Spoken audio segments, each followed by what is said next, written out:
আবু দারদা রাদিয়াল্লাহু তাআলা আনহুর একটি হাদিস আছে। আবু দারদা রাদিয়াল্লাহু তাআলা আনহু বলেন যে আমি আমার নবীজির মুখ থেকে শুনেছি, যারা দ্বীনি এলেন অন্বেষণ করার জন্য ঘর থেকে বের হয় তাদের জন্য কুল কায়নাত দোয়া করতে থাকে। যত প্রাণী আছে, পশু পাখি কীট পতঙ্গ, সবাই তাদের জন্য দোয়া করে। হাত্তাল হিতান ফি জাওফিল মা, এমনকি সমুদ্রের পানির তলদেশে যত মাছেরা আছে, মাছেরা পর্যন্ত তোমাদের জন্য দোয়া করে।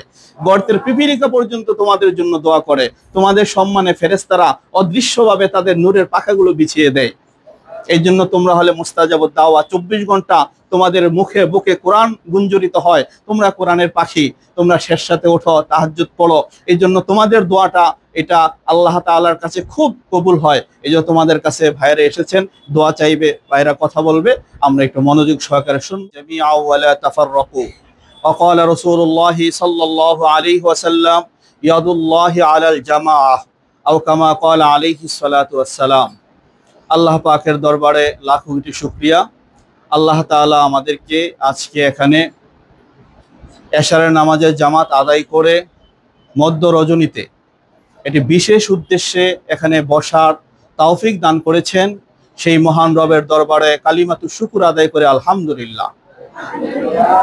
প্রিয় ছাত্র ভাইয়েরা, আজকে আমাদের মাঝে যারা উপস্থিত হয়েছেন, আমাদের দ্বীন ও ইসলামের সংগ্রাম এবং বিপ্লবের অতন্দ্র প্রহরী এবং বাংলাদেশে খেলাফত প্রতিষ্ঠার উদ্দেশ্য নিয়ে খেলাফত প্রতিষ্ঠার সংগ্রাম করে যাচ্ছেন যে জামাত ইসলামী বাংলাদেশ, সেই জামাত ইসলামের বাংলাদেশের কর্মী ভাইয়েরা এখানে উপস্থিত আছেন।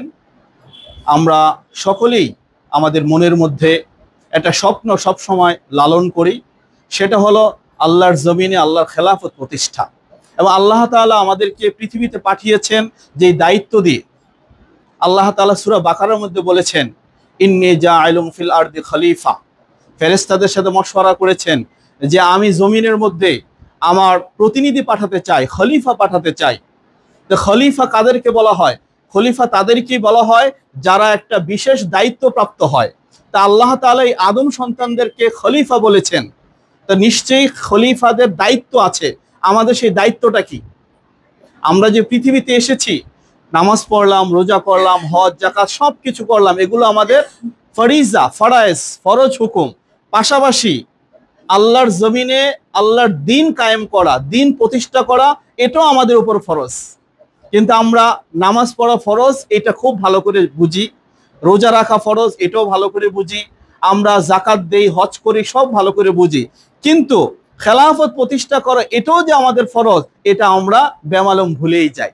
আমরা ওলামায়ে কেরামও সেটা বলি না, এবং জুমার খুতবাতে খতিব সাহেব যারা আছে তারাও বলে না যে ভাই আপনি যেমন নামাজ ছেড়ে দেওয়াটাকে হারাম মনে করেন, রমজানের রোজা ছেড়ে দেওয়াটাকে হারাম মনে করেন, যাকাত না দেওয়াটাকে হারাম মনে করেন, হজ ফরজ হলে হজ না করাটাকে কুফরি মনে করেন, তেমনি ভাবে খেলাফত প্রতিষ্ঠার কাজ না করা এটাও তো হারাম।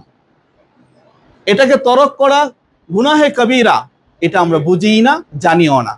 এই জন্য আমরা সব সময় আমরা এটাই স্বপ্ন দেখি যে আল্লাহর জমিনে আল্লাহর খেলাফত প্রতিষ্ঠা হবে, খেলাফত মিনহাজুন নবুওয়া প্রতিষ্ঠা হবে। এই জন্য অহর্নিশি 24 ঘন্টা আমরা সংগ্রাম করে যাচ্ছি। আমাদের ভাইরা এখানে এসেছেন। বিশেষ করে আমি বলবো যে আমাদের মুতল্লি সাহেব অত্র মাদ্রাসা মসজিদ কমপ্লেক্সের আলহাজ বেলাল হোসেন ভাই, উনি উপস্থিত আছেন, এবং আমাদের রণাঙ্গনের আরেক সাথী আলহাজ শাহজাহান ভাই। আমরা আরাফাতও একসাথে ছিলাম, একসাথে হজ করেছি, আলহামদুলিল্লাহ ভাই উপস্থিত আছেন।